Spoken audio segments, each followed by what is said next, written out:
Şəhid olduğu yerdə abidəsi ucaldılan kapitan Əsəd Həsənov 1988-ci il aprelin 16-sında İmişli rayonunun Şahverdili kəndində anadan olub. O, İmişli rayonu Şahverdili kənd orta məktəbinin 1-ci sinifinə daxil olub.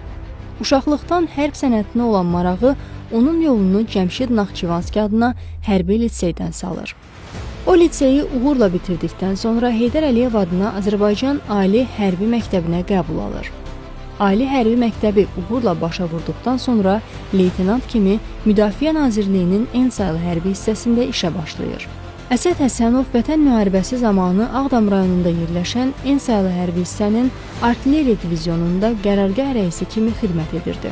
O, oktyabrın 1-də Ağdam rayonunun Mirəşelli kəndində gedən şiddətli döyüşlərin birində qəhrəmancasına şəhid olur. Şəhidimiz böyük izdihamla İmişli rayon qəbirstanlığında dəfn edilir. Ailəli idi. 2 övladı yadigar qalıb. Azərbaycanın ərazi bütövlüyünün təmin edilməsi uğrunda döyüş əməliyyatlarına qatılan, vəzifə borcunu şərəflə yerinə yetirdiyi üçün Azərbaycan Prezidenti İlham Əliyevin sərəncamlarına əsasən Əsəd Həsənov ölümündən sonra vətən uğrunda Ağdamın azad olunmasına görə cəsur döyüşçü medalları və 3-cü dərəcəli Rəşadət ordeni ilə təltif edilib.